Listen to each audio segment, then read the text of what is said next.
video pops up here, click, go. Yeah, good.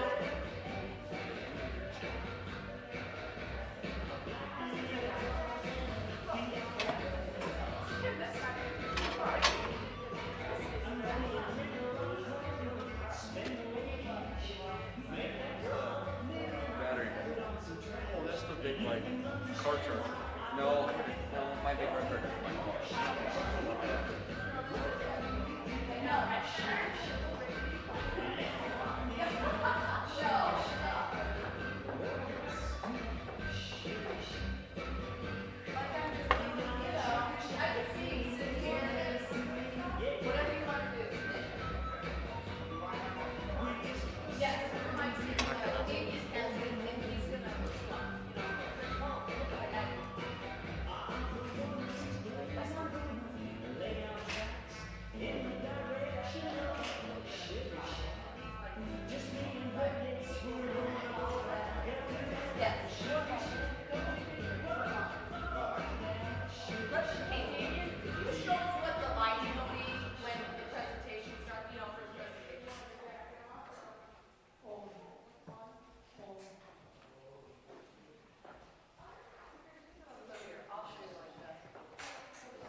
This might be.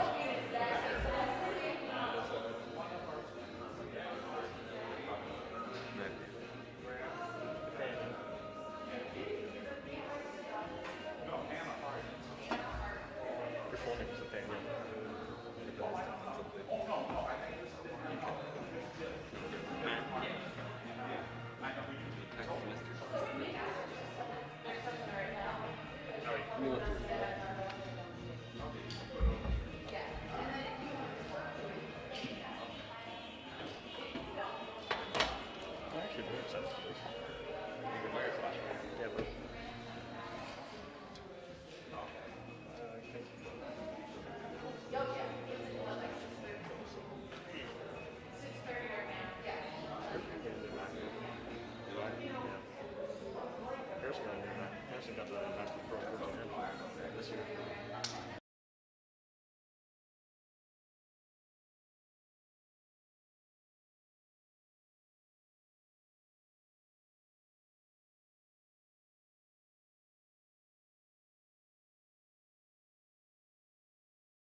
discovered regarding the assassination of President John Kennedy. As always, I ask you to please join me for a short prayer.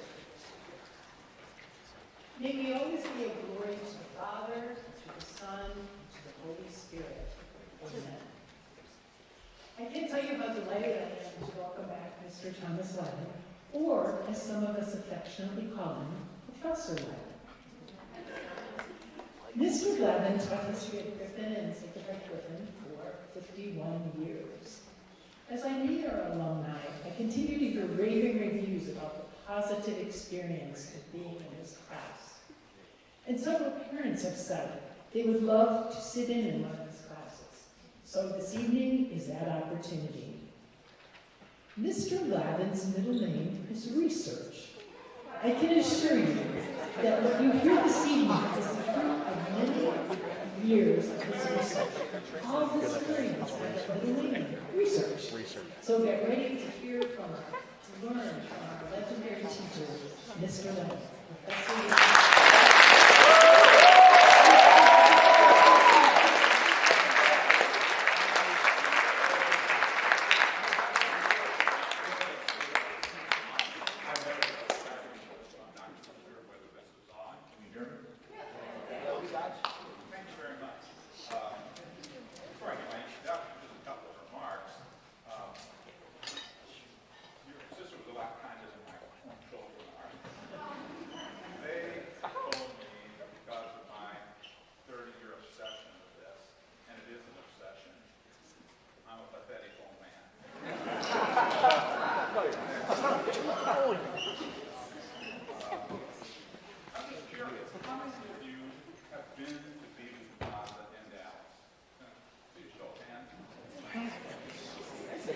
So, a few of them, okay.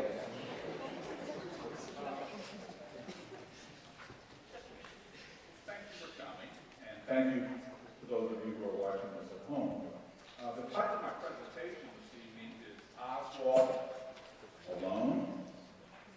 And my goals are to revisit the events that took place in Dallas the weekend of November 22nd, 1963, the three formal investigations into the assassination of President Kennedy,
1964 presidential campaign.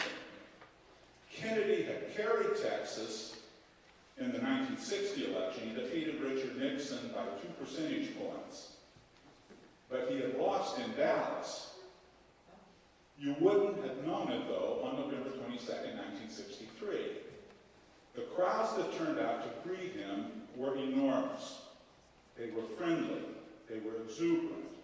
They were warm. At one point, Nellie Connolly, the wife of Texas Governor John Connolly, turned to the president in the limousine and said to him, "Mr. President, you can't say Dallas doesn't love you today." For those of you who have not been to Dealey Plaza, I wanted to briefly show you this overview of the scene of the crime. The president's motorcade had worked its way through the downtown section of Dallas, and it came out on Main Street. This is an area that is known as Dealey Plaza. And this was pretty much the end of the actual motorcade route. So the car turned right onto Houston Street and drove a short block to the intersection with Elm. It there made a 90-degree turn onto Elm and then about a 120-degree turn on Elm Street where the road sort of curves briefly. The car was then to proceed down Elm Street under a triple overpass and work its way up to the Stemmons Freeway, and somewhere out here, the president was to give a speech at a luncheon given in his honor. Well, the places on the overview here are the Texas School Book Depository up here at the corner of Elm and Houston. Lee Oswald had been working in that building since the middle of October. Further down on Elm Street, there is a slope that became known in time as the Grassy Knoll. And you can't see it on here, but where these trees are, there was and still remains about a 6-foot-high picket fence. It was sort of shaped like an upside down or laying down L. Back behind the slope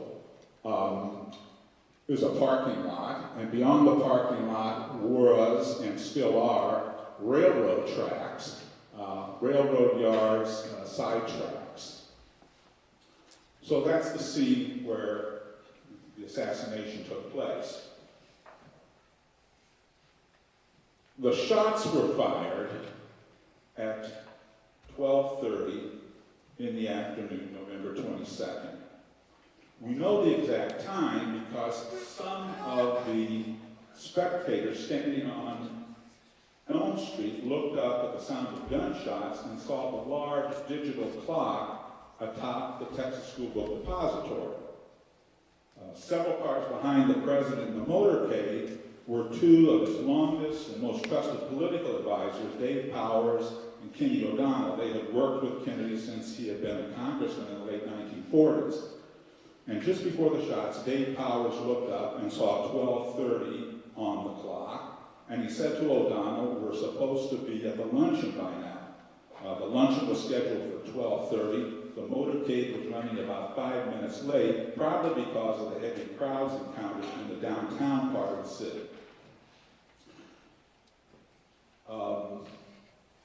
First news about the assassination went out at 12:34 on the United Press International wire service bulletin. It was sent to radio and television stations, networks around the country, also to newspapers in the country and beyond. And over the next 6 minutes, the subsequent news bulletins became more ominous in their reporting. And what I have here is a sheet with actual bulletins on them. Let me read a couple of them to you. Flash, Kennedy seriously wounded. That was at 12:38. Underneath that, whoever sent that bulletin sent a message to other UPI posts across the country. Stay off, all of you. Stay off and keep off. Get off. Stay off this wire till we give you a GA. I think that means a go ahead. The next bulletin was, a sniper seriously wounded, and they misspelled president, ITJHBIDENT, Kennedy, in downtown Dallas today, perhaps fatally. And that went out at 12:40. I think the reaction of a lot of Americans to those first two bulletins, especially the younger Americans, was one of disbelief, uncertainty about what was going on at the time. A friend of mine, he's 4 or 5 years younger than I, he lived down the street from us. He told me some years ago that he had gone home from school to have lunch. I mean, you could do that in those days. And while he was home, either on the radio or television, he heard the news that the president had been shot. So he hurried back over to the school. It was only 4 or 5 minutes walk. And he went up to the first teacher he encountered, and he said, it's on the news that President Kennedy has been shot. And the teacher grabbed him by the front of his shirt with such force that it popped off a button or two. And the teacher told him, don't you tell lies about President Kennedy. And he told me that the teacher never apologized to him or to his mom when she went over to the school to complain about the teacher's reaction. I was in high school at the time, over at Griffin High School, and I was sitting in our journalism class. It was during lunch, homeroom period. And a student walked in the room and just announced to the whole class, the president's been shot. And I remember someone in the back of the room asked him, well, what do you mean? Shot with a camera for a picture? And the student said, no, he was shot with a gun. Well, you know, again, no one really knew what to make of it. But then another student came in the room and said virtually the same thing. And so I remember our teacher told us he would go down to the office and find out what was going on. When he returned to the classroom several minutes later, the look on his face said it was true. About an hour later, I would say around 1:50, it was announced to the student body that the president had died, and around 2 o'clock we were dismissed for the rest of the afternoon. And I imagine a lot of schools across the country that afternoon, especially high schools, dismissed early.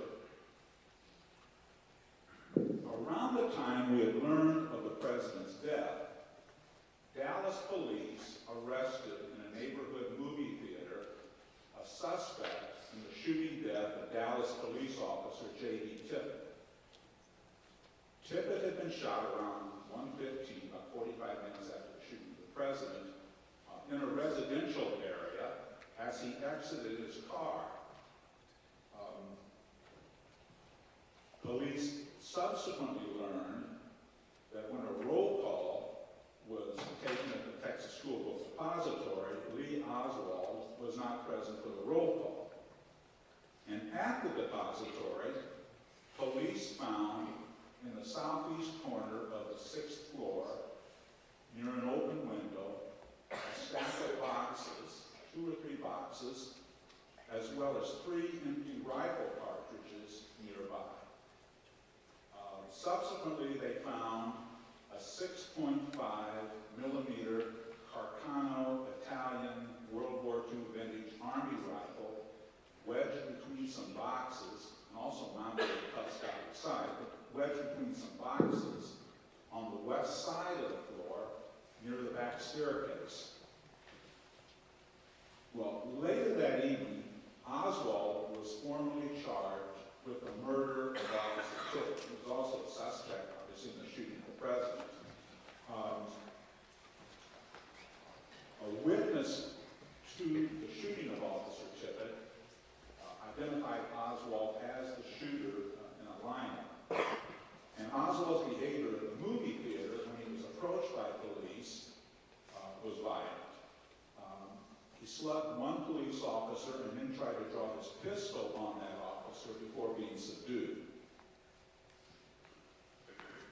Around 1:30 Saturday morning, Oswald was further charged with murdering President Kennedy and wounding Texas Governor John Connally, who recovered from his wounds.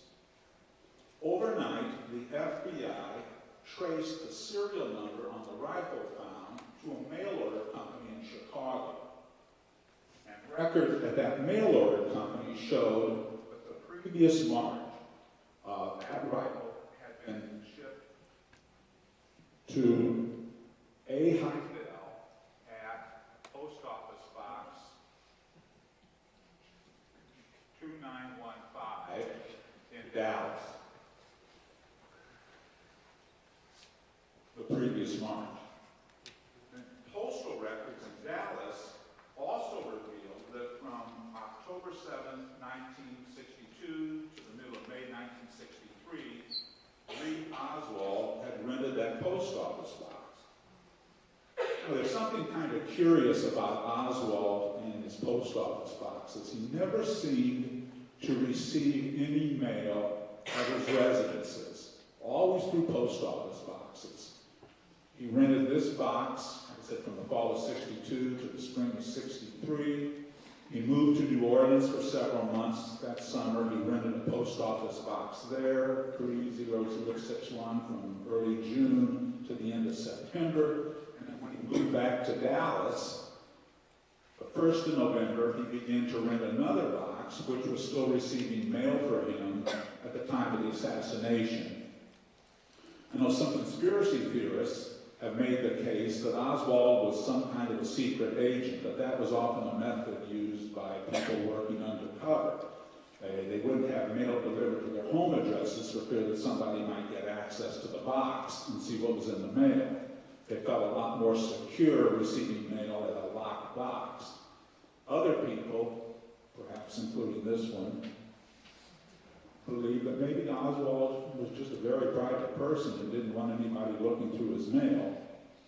Remember, he had lived in the Soviet Union for about 3 years after leaving the Marines in 1959, and he was receiving Russian literature magazines and letters from people he had known in Russia. It might have just been the case he didn't want anybody looking through that mail.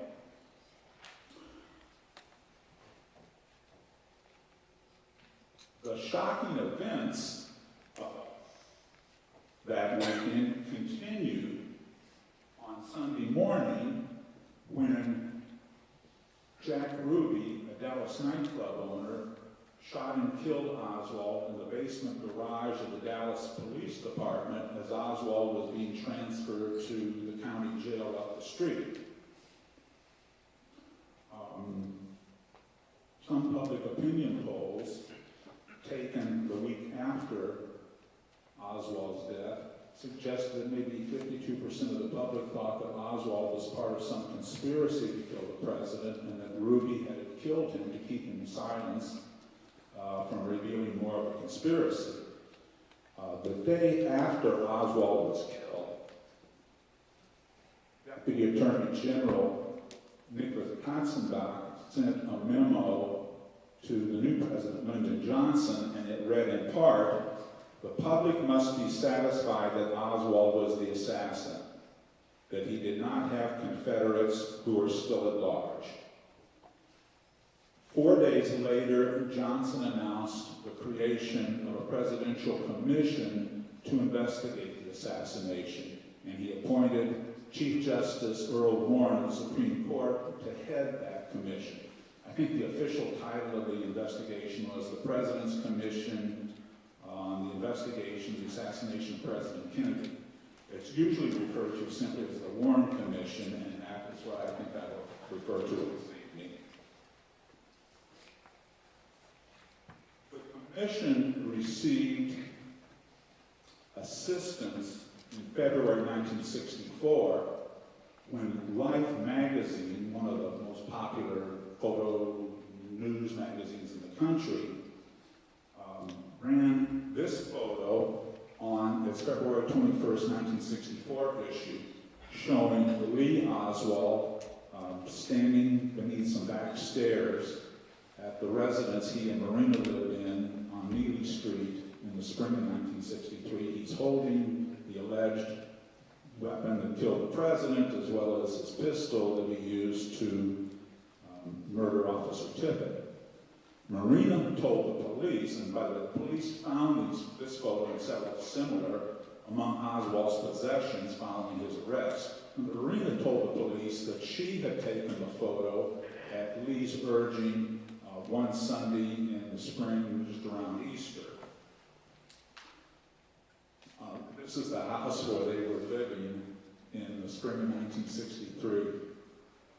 I've been to the house twice. In December 2005. and in December 2009. This picture was taken in 2005. When I was there in 2009, it was a bright, sunny day, mid-morning, and there was a lady living in the house, and she saw me taking pictures, and she came out and she said to me that For $5, I could go to the backyard and have my photo taken under those back stairs.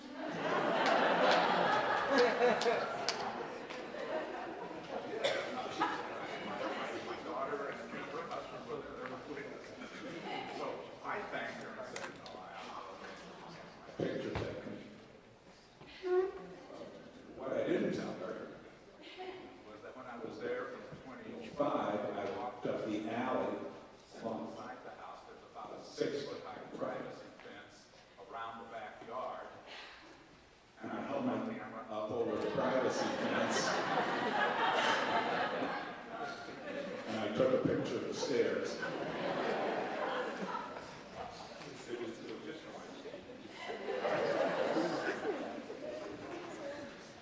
probably the biggest challenge to confront the Warren Commission was to determine The sequence of shots that were fired and the wounds to both President Kennedy and Governor Connally.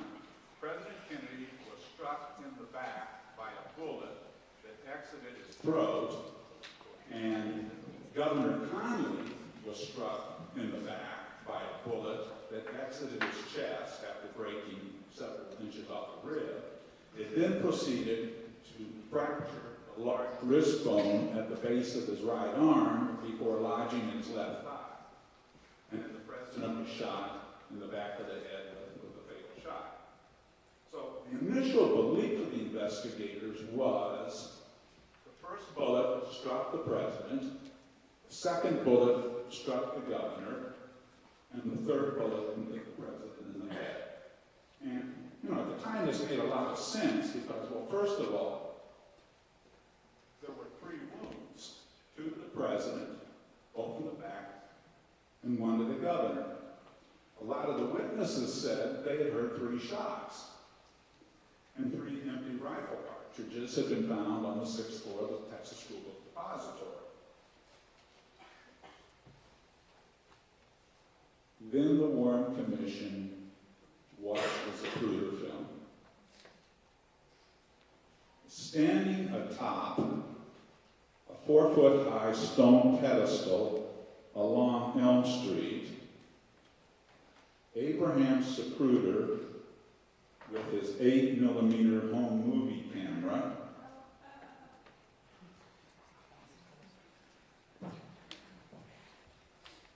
this is the kind of camera that we used to tell how 8mm is dramatic.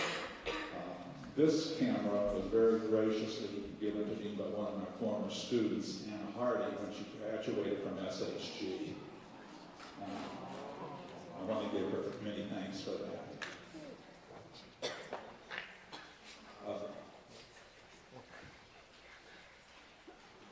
Zapruder, with his camera, filmed probably the most watched, the most debated, the most controversial home movie in history. The actual assassination of the president in about 27 seconds of film. Zapruder later said that he had intended to take his camera because he knew that the president's motorcade was going to pass by fairly close to his business, a clothing manufacturing business, over here in the Dow Tex building, just across the street from the depository. But The morning of November 22nd at dawn, very overcast. It had rained the day before, and so Zapruder felt it wouldn't be a good day to film, and he left his camera at home. About 10 o'clock in the morning, the overcast ended, the clouds broke, the sun came out, it was a bright and sunny day after the day, and his secretary, a woman named Lillian Rogers, urged him to go home and get his camera, and told him that she would stay there and mind the office while he was gone. So he returned home and got the camera. He had the presence of mind to check the meter on the camera to see how much film he had left. It was almost out of film. So he grabbed another roll of unused film and took that with him and the camera back to the office, arriving there at about 11:30, about an hour or so before the president was due to arrive. And then Mrs. Rogers told him that she would stay and mind the office while he walked up Elm Street to find a place to film the motorcade. He had tested the camera in his office, shooting out the window, but it was a very narrow angle and he really didn't get much of a motorcade. So at her urging, he went up the street and started looking for a spot from which he could film. Now there's an SHG connection to all of this, and it's not me. Back in the late 1990s, Mrs. Rogers' grandson was a student at SHG, Paul Rogers. I talked in 1997, 1998, AP US history. And he came up to me after we'd done our obligatory unit on the Kennedy assassination. He said, my grandmother was Zapruder's secretary, and she was the one that urged me to go get the camera. Would you like to talk to her?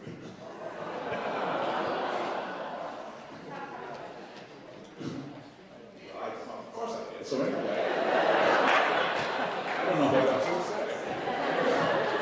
I called her from home, and we talked for 5 or 10 minutes, and she told me the story. She referred to Mr. Zapruder as Mr. Z.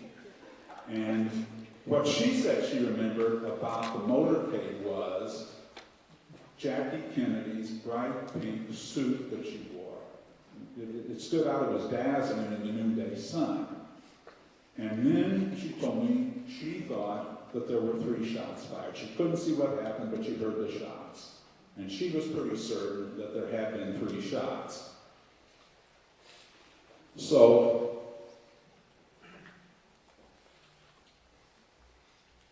the Warren Commission, after viewing the film, had to revise its sequence of the shots.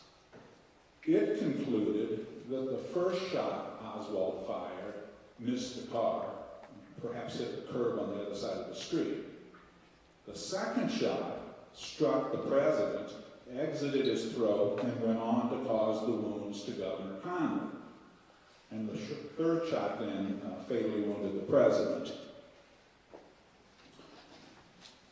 The reasons for reaching those conclusions had to do with, first of all, the speed of Zapruder's camera. Film ran through it at a little more than 18 frames per second.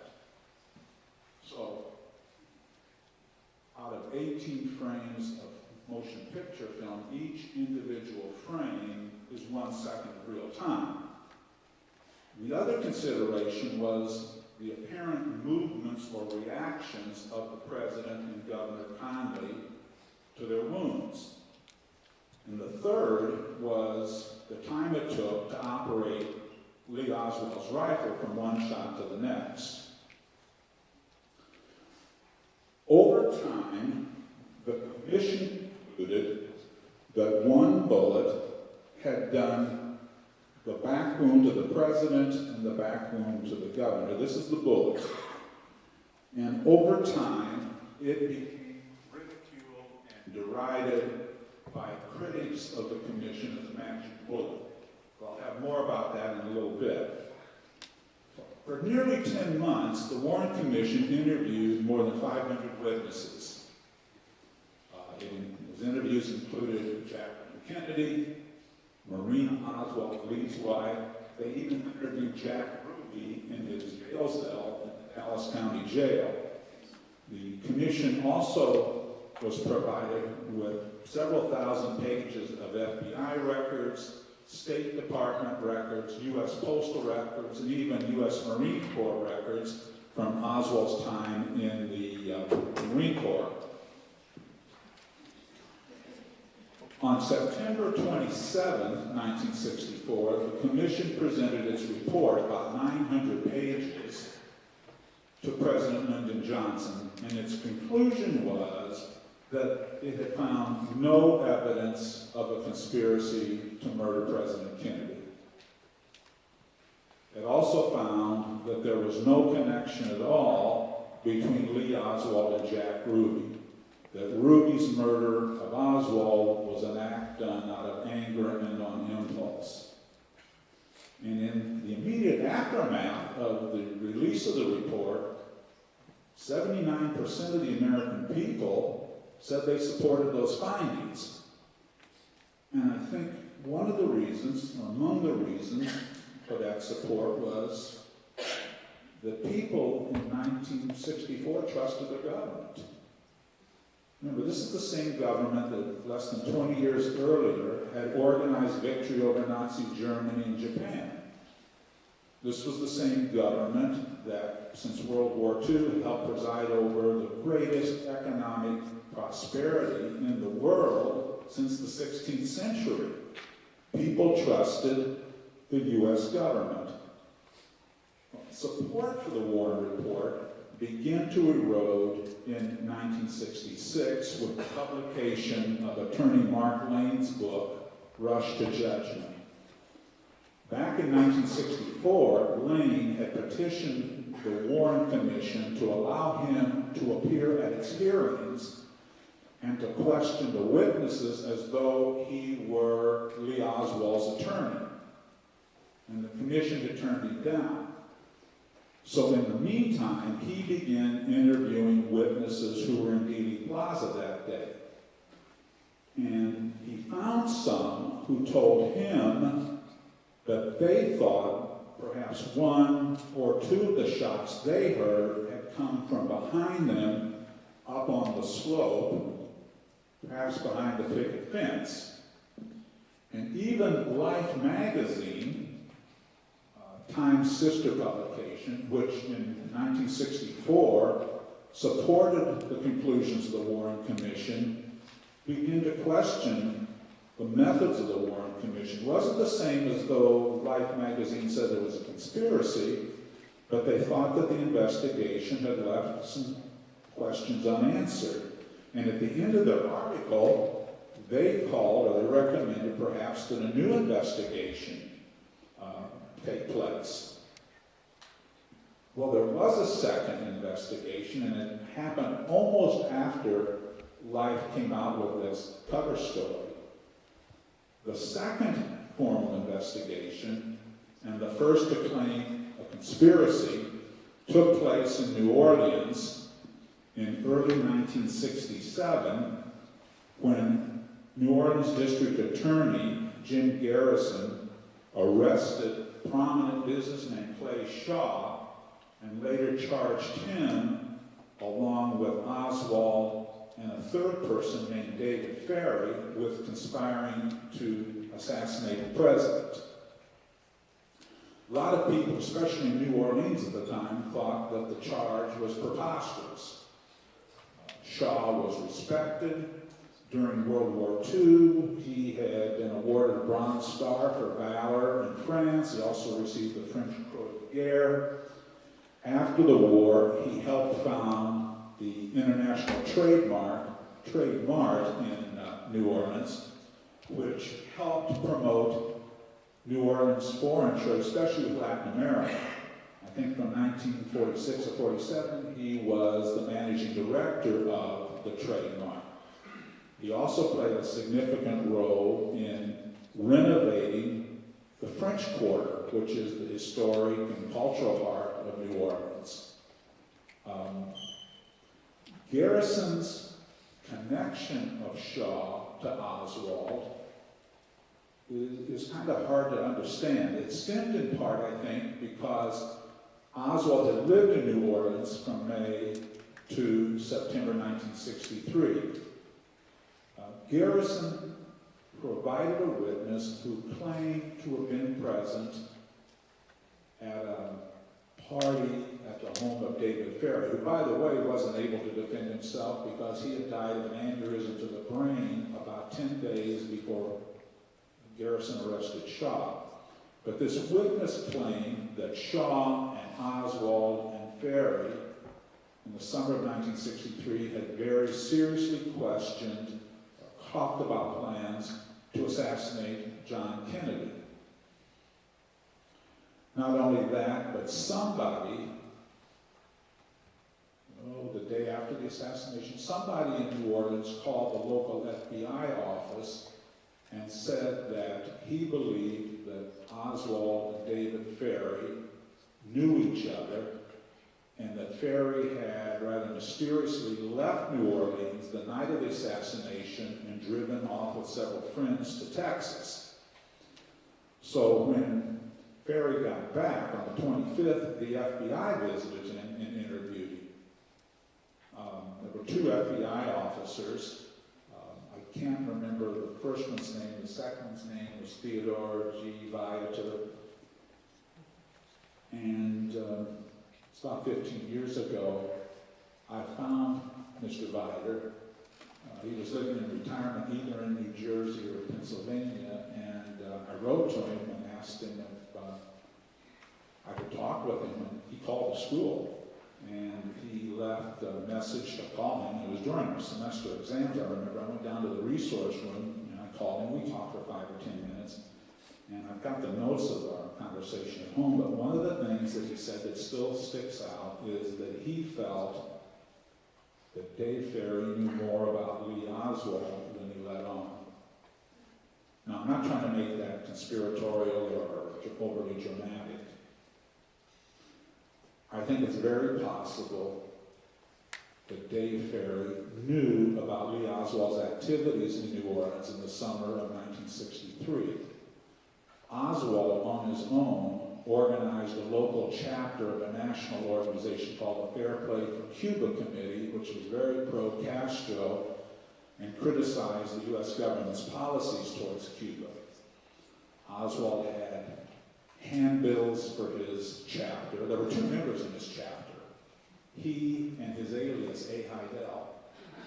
And he wrote to the national chairman, Vincent Lee, that he had double membership in the organization. He didn't tell him how many members there were, but he prided himself on his accomplishment.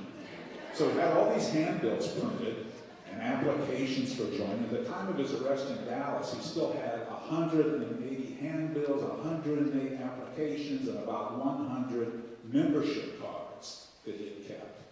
Well, anyway, he started handing out these handbills down on Canal Street in the late summer of 1963, and he ended up getting in a street scuffle with a group of anti-Castro Cubans.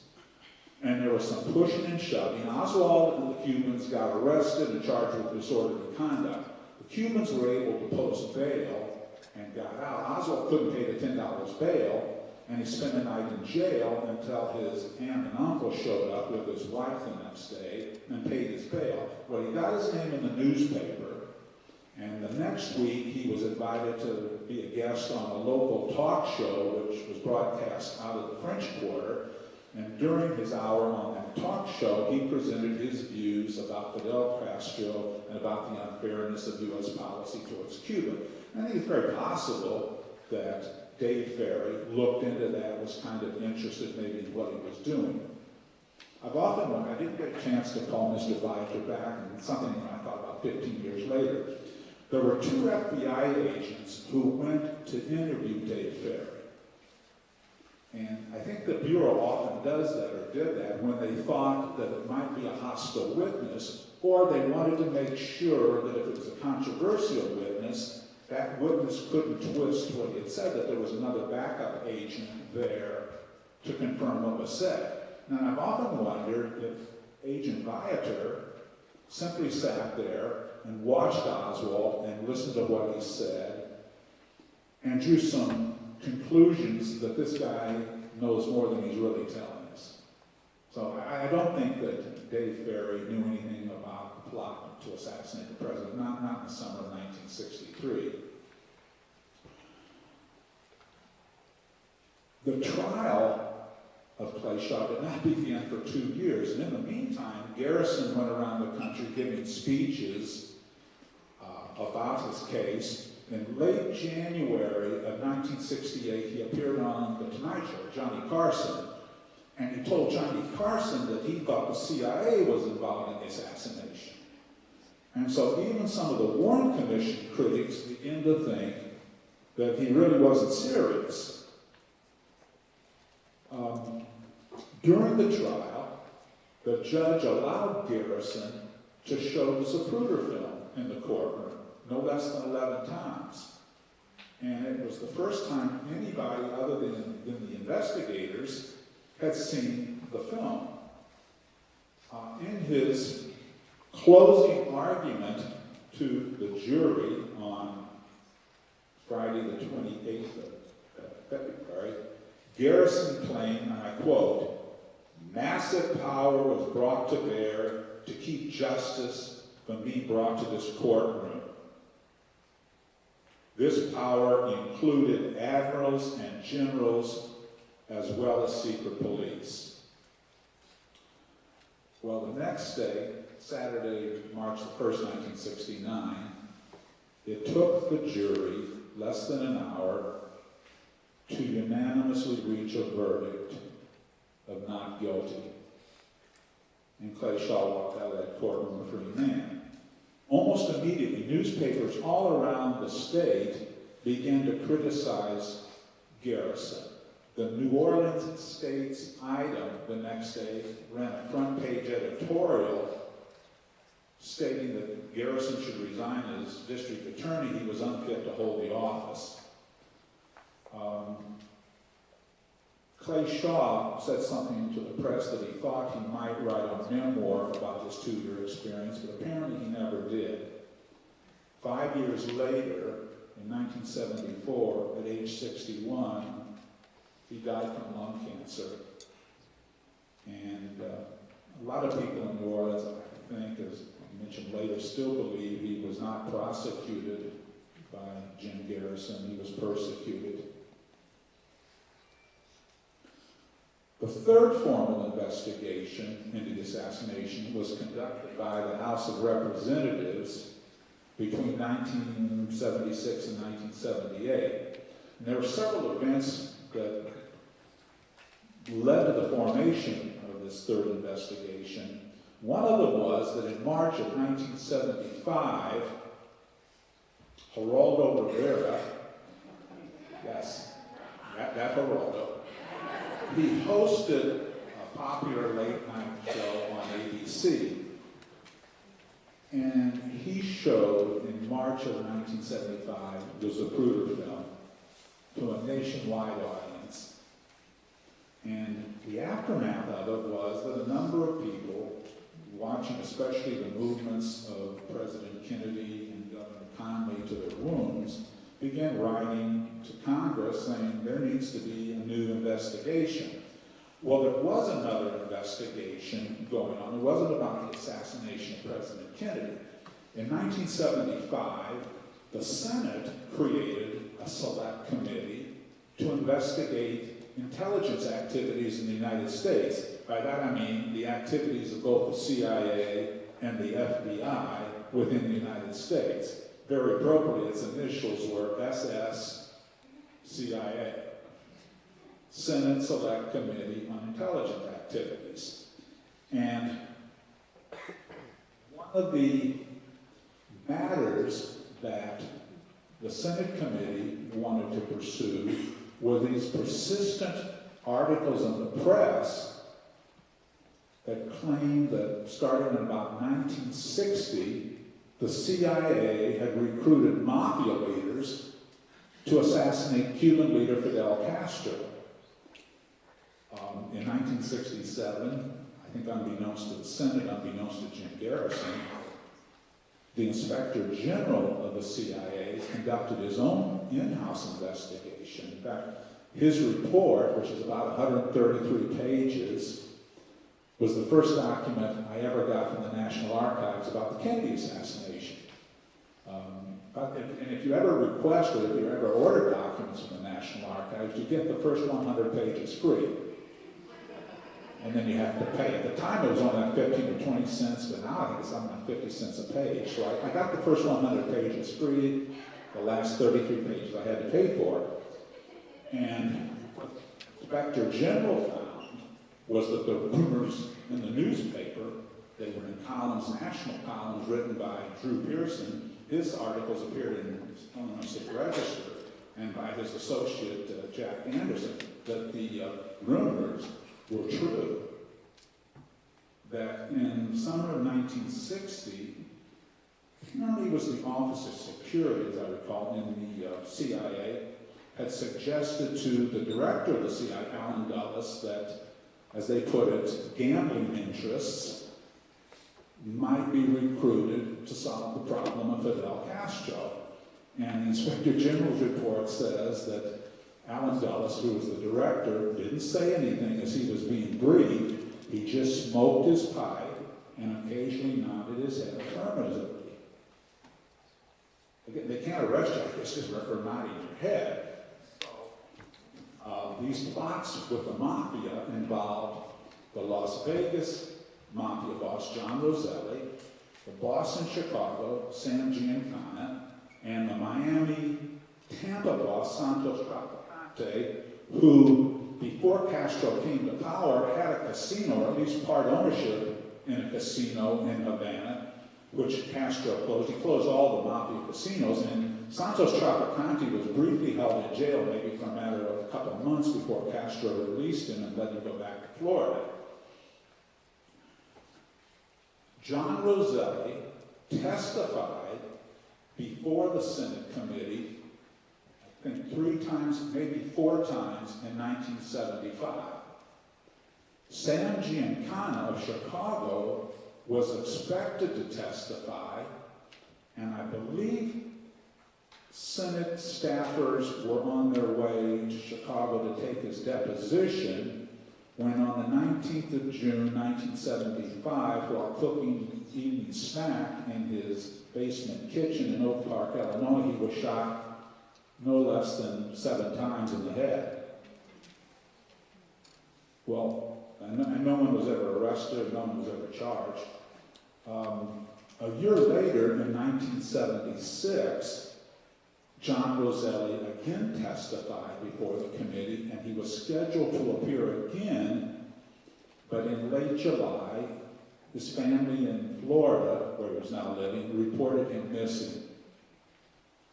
And then in August, his dismembered body was found stuffed in a 55-gallon oil drum floating in Miami's Dumbfounding Bay. His body was not supposed to be found, but gases from his decomposing body caused the oil drum to bob up to the surface like a cork.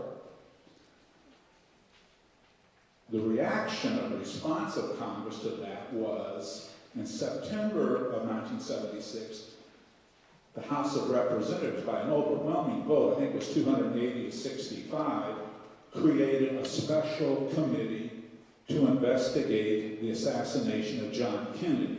It's called the House Select Committee on Assassinations, sometimes known by its abbreviation HSCA. It was also charged with investigating the assassination of Martin Luther King. Remember, he was murdered in Memphis in April of 1968. Now, one of the Warren Commission's findings was confirmed by a scientist before the House Committee. His name was Dr. Vincent Gwynn, and he was an expert on the use of neutron activation analysis to test the metal elements within an object, in this case a bullet. So what he reported, and his report can be found online, I'll mention again in a minute, he reported that several years of testing led him to conclude that that so-called magic bullet that was found at the hospital matched in elements 3 fragments that had been taken from the wrist of Governor Connolly. He said he wasn't 95% certain, he didn't like to use those kind of statistics, but he said, I am almost absolutely certain that that bullet found at the hospital wounded both the president and Governor Connolly. So as the committee ended its investigation, it went to Dallas and it examined police radio recordings that had been made on the day of the assassination. And one of these recordings, which was about 6 minutes in length, involved a recording made by a police motorcycle microphone that had been left on, it had been stuck on. And acoustical experts listened to the recording and they concluded that some of the sounds on the recording were those of gunshots. Not 3, but 4. So in its final report, and I know you probably can't see this, so let me just read a couple of key points to it. In its final report, which was released in early 1979, the House Select Committee concluded that, quote, Lee Harvey Oswald fired 3 shots at President John F. Kennedy. The second and third shots fired struck the president. The third shot he fired killed the president. Scientific acoustical evidence establishes a high probability that 2 gunmen fired at President John F. Kennedy. The committee believes, on the basis of the evidence available to it, that President John F. Kennedy was probably assassinated as a result of a conspiracy. The committee is unable to identify the other gunman or the extent of the conspiracy. Down below that, in the bottom, the committee went on to say it found no, what it called, credible evidence that the government of the Soviet Union was involved. There was no basis on the evidence available that the Cuban government was involved. There was no basis that the anti-Castro Cuban groups in the United States as groups were involved. There was no evidence that organized crime, as, quote, a national syndicate was involved, but the available evidence does not preclude the possibility that individual members of the anti-Castro groups might have been involved, and the available evidence did not preclude the possibility that individual members of organized crime may have been involved. The committee also stated that the Secret Service, the FBI, and the Central Intelligence Agency were not involved in the assassination. It's kind of interesting that the committee did not consider any of the white supremacist groups in the United States. In fact, back on November 22nd, right after the assassination, J. Edgar Hoover and other high FBI officials in Washington notified all their field offices to contact their informants and other sources who were involved in church bombings, and I take that to mean the bombings of African American churches. Some of you may remember that about 2 months before the president was assassinated, a bomb exploded in an African American church in Birmingham, killing 4 small girls. For some reason, the House committee did not consider the Ku Klux Klan and some of its associated groups as being involved. Might add that since 1979, evidence and tests have emerged that seriously call into question the recording that was made of the alleged 4 shots. Most recently, in 2013, Dr. Larry Sabato, who is a very respected teacher of government politics at the University of Virginia, sometimes you catch him on CNN and on NBC, he makes comments about politics. Well, he and his students researched that tape recording, and what they discovered was that the recording was made 1 to 2 minutes after 12:30, and it was recorded a mile or so from Dealey Plaza. So their conclusion was it probably wasn't gunshots. At the same time, when the House Committee heard the recordings went off that dictabel, they went to Dealey Plaza and they reconstructed the assassination. They used Oswald's rifle and they fired 3 shots at about the same intervals they thought Oswald fired into sandbags down on Elm Street. And then they had a 4th shot fired by someone over behind the fence on the grassy knoll.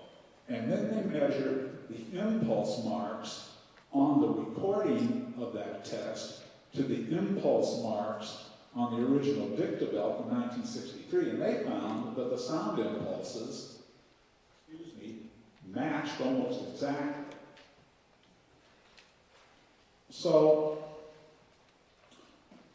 was President Kennedy the victim of a conspiracy? I used to believe he was. I couldn't figure out, I couldn't understand who had done it. The mafia, Castro, the anti-Castro Cubans, the CIA. Now, sometimes I thought that the assassination was sort of like the murder that takes place in Agatha Christie's novel, Murder on the Orient Express, where a notorious gangster, during his sleep, is stabbed to death. And there are 12 or 13 stab wounds in his body. And it turns out that he was stabbed by 13 different people. Each of them had stabbed him once.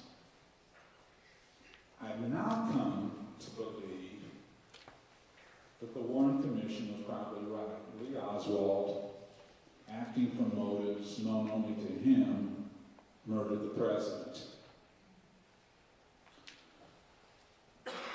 The main reason I have for believing this has to do with the site from which Oswald chose to kill the president, the 6th floor of the Texas School Book Depository.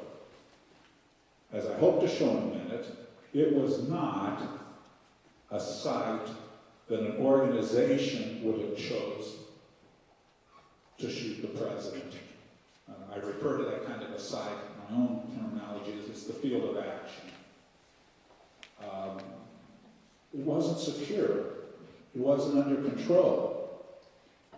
Before analyzing Oswald's field of action, let me touch on a CIA document that was written in 1954. The document appears in the appendix of a book written by historian Nick Calatter, professor at Indiana University, who was contracted by the CIA in 1992 to do an in-house history of a controversial operation the CIA had run in Guatemala in 1954, the overthrow of the government there. In the appendix of Professor Calatter's book is a January 1954 19-page guide that someone at the agency wrote on how to conduct an assassination. It's almost a primer on the do's and don'ts of assassination. And I don't know if you can see it. The last point on the study is that, quote, when the decision to assassinate has been reached, the tactics of the operation must be planned based upon an estimate of the situation similar to that of a military operation. And what I read into that is that the site chosen must be pretty secure so that the assassin will not be discovered, the assassin can carry out the act and escape with a good chance of success. based on the evidence of several of Lee Oswald's co-workers on November 22nd, I don't believe that the 6th floor of the depository that day was a secure field of action. Take a look, just a minute, I think you can see my daughter added these. Bonnie Ray Williams worked on the 6th floor with Oswald, and he testified before the Warren Commission, and the commission asked him, why did you go to the 6th floor? And Williams said, well, at the time, everybody was talking like they were going to watch from the 6th floor. I think Billy Lovelady said he wanted to watch from up there, and also my friend, the Spanish boy by the name of Danny R, said, we had agreed to come back to the 6th floor, so I thought everybody was going to be on the 6th floor. Did anybody go back? Nobody came back up, so I just left. Okay. Another witness who worked at the warehouse was named Charles Gibbons. And he was asked, when did you see Lee Oswald next on November 22nd? And Gibbons said, well, it was about 11:45. I came downstairs and I discovered I left my cigarettes in my jacket pocket upstairs, and I took the elevator back upstairs to get my jacket with my cigarettes in it. When I got upstairs, he was on the 6th floor in that vicinity, coming from that way. Coming from what way? Toward the window up front where the shots were fired from. And then Jack Dougherty said that he had gone down to the 1st floor to eat his lunch, and he was asked, did you stay there any length of time after you finished your lunch? No, sir, just a short length of time. Then what did you do? Well, then I went back to work. And where did you go to work? Let me see. Oh, up to the 6th floor. At about what time? Oh, it was about 12:40. It was about 12:40. Granted, that was 10 minutes after the assassination had taken place, but my point in citing these sources, these witnesses, is Lee Oswald had no control who wandered up and onto that floor. There were 4 secretaries down on the 4th floor who watched the motorcade from their office windows. There was nothing to prevent those 4 women from wandering upstairs at 20 after 12, 5 minutes before the president's car was to arrive, and discover Lee Oswald, his rifle propped in the corner, Oswald lurking back there just waiting for the motorcade to arrive.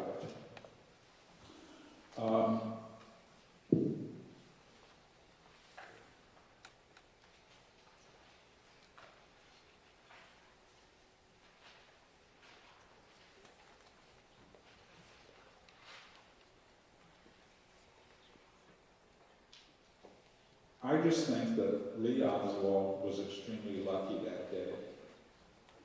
It was as though he caught a moonbeam in a jar. He might have been the most surprised person of all that he got away with it. In addition, some CIA documents from 1954 and 1967 suggest that silencers should be used in assassinations. This page is from the 1954 operation to overthrow the government of Guatemala. You'll notice it says that Technical Services Section should be contacted and investigate the possibility of obtaining 20 silencers for .22 caliber rifle and adapting them to single-shot second-hand rifles. At the bottom, number 3, purchase on the market 20 used single-shot .22 caliber rifles to implement above. I think the advantage of these second-hand used rifles is you can buy them out of a gun shop, and at the time there would be no record of the purchase, especially if you paid in cash.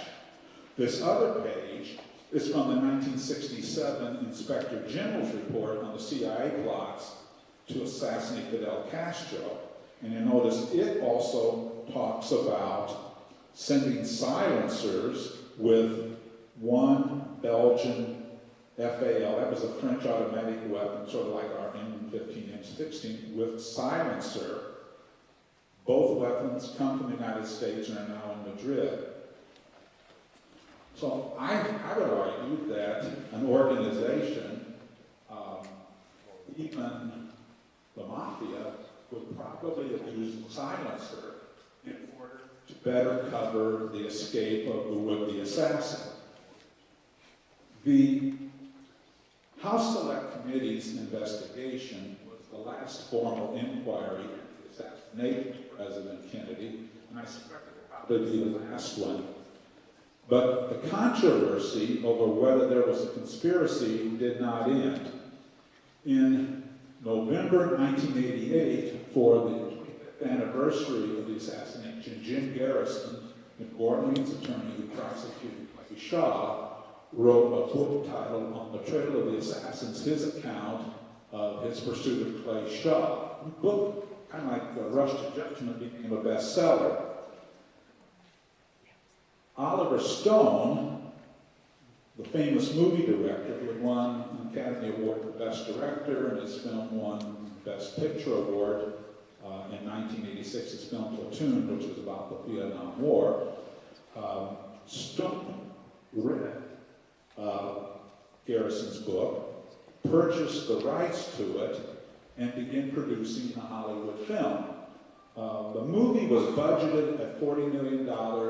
The film brought in about $207 million at the box office. It is, if you haven't seen it, a dazzling, imaginative, brazen conspiracy theory in 3 hours.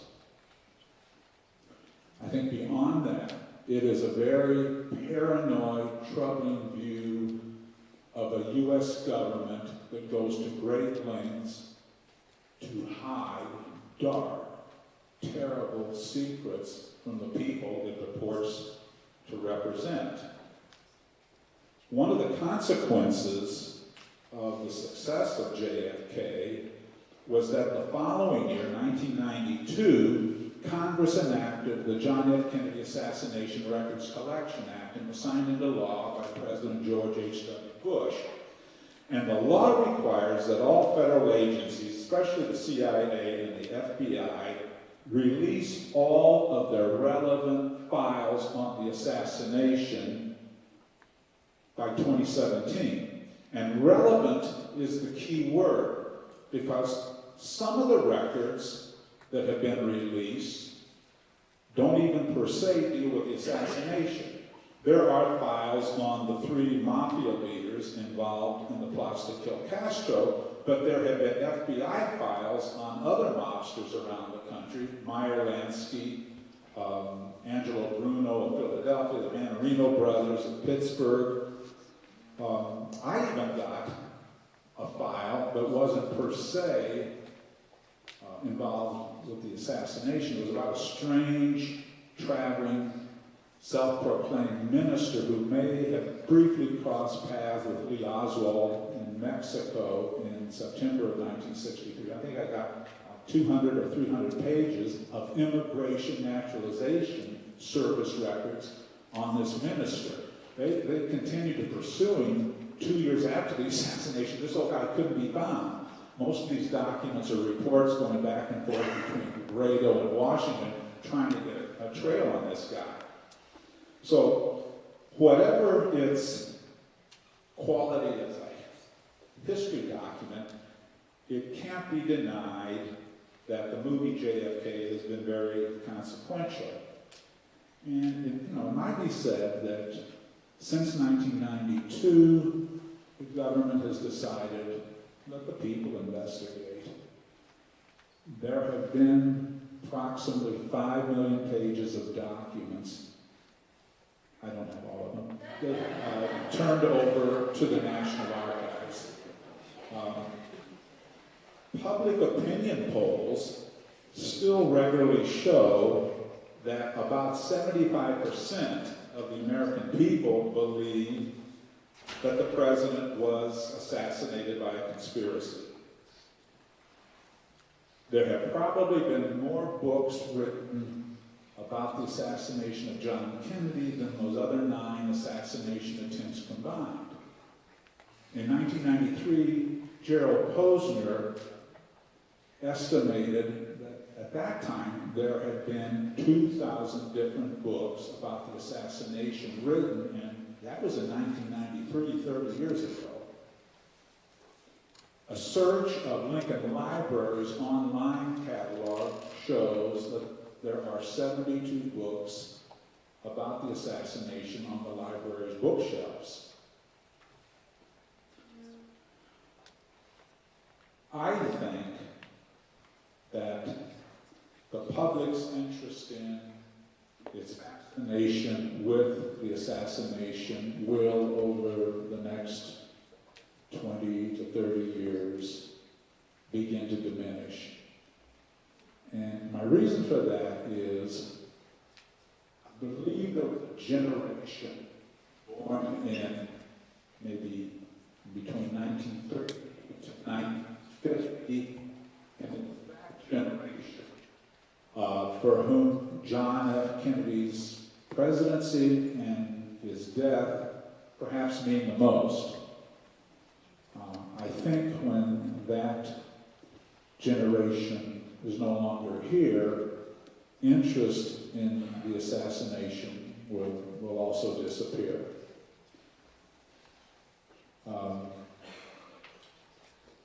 I remember at the time his assassination seemed so meaningless. It seemed irrational. I suppose someone would say it seemed nihilistic. It had no purpose. He was the youngest president ever elected.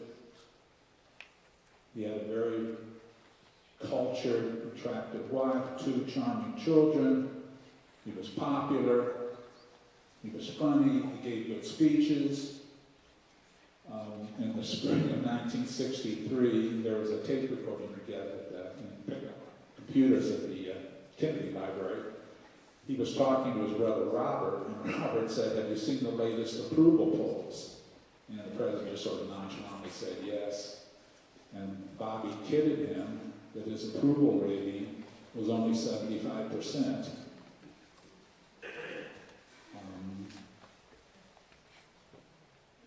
After the Cuban Missile Crisis of 1962, he reached out to Soviet leader Nikita Khrushchev in a speech that he gave at the American University, and he called for an end to the Cold War, a détente, and easing of tensions, and then in September, he and the Russians and the British signed a partial nuclear test ban treaty. The 3 countries agreed to stop testing nuclear weapons above ground. It was a small step, but it was a step. And President Kennedy always liked to use the Chinese saying that any journey of 1,000 miles begins with a single step.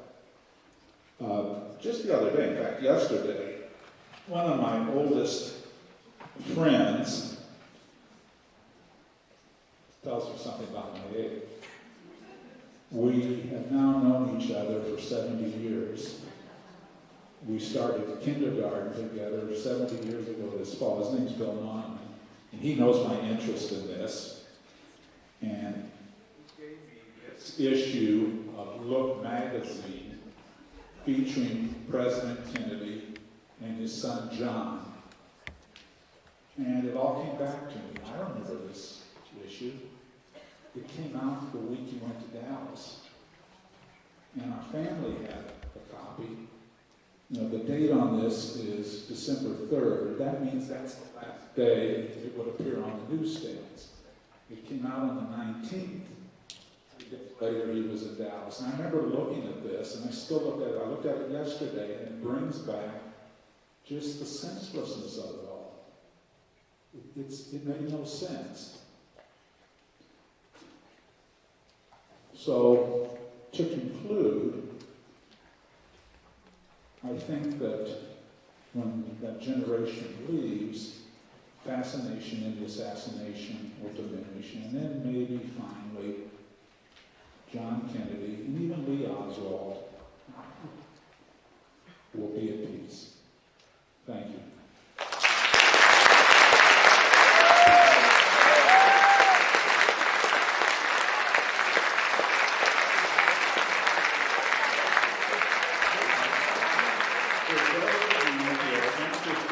Pursuing,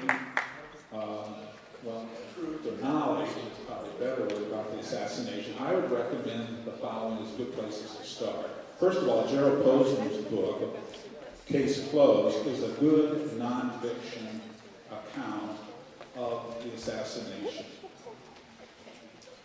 A good novel about the book was written in 1988 by Don DeLuca. The title of the book is Libra.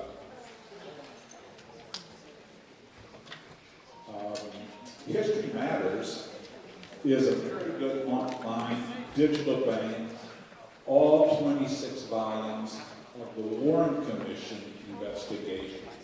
It also has the hearings and other records of the House Select Committee on Assassination. That's where you can find the testimony of Dr. Vincent Gwynn and his documents that he brought demonstrating the analysis he made of magic bullet and fragments. The Mary Farrell Foundation is an online depository of FBI, CIA, and other federal agency documents that have been released under the JFK Assassination Act. It used to be, when I was teaching here, it used to be that I had unlimited access to those records and I could make copies of them. I didn't have to send 50 cents a page to the National Archives. So Mary Farrell Foundation has changed it a bit. You can still access the records. You get a limited look each time you go online and look at your documents. If you know what topic or subject you want, you can find that. But prolonged searching, like I used to do it after school for 2 or 3 hours.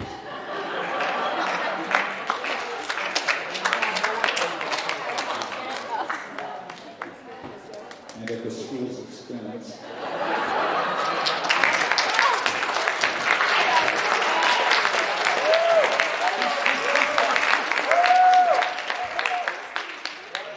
Sister, if you want them back, they are in our garage. Mrs. Lavin wants to get rid of them. But seriously, for a fee, you can join the Mary Farrell Foundation and get unlimited access to the documents and I think printing privileges. Before opening up to questions, I'd just like to give a couple of thanks. First of all, to my good friend and sister, Catherine O'Connor. Thank you for your kind words.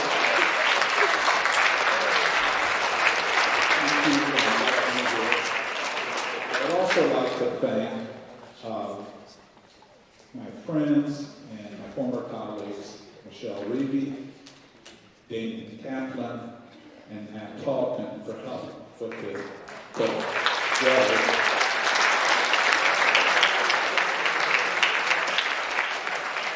I would also like to thank our daughter, Dr. Bridget Lavin, who helped put together all the slides. And finally, a word of thanks to my good wife, my best friend, Mrs. Lavin, for photographing all my pictures, my documents. I thank her for coaching me, for making suggestions, for critiquing my presentation. And finally, I'd like to thank all of you, my former students, who suffered through my obsession at least once a year. Thank you very much.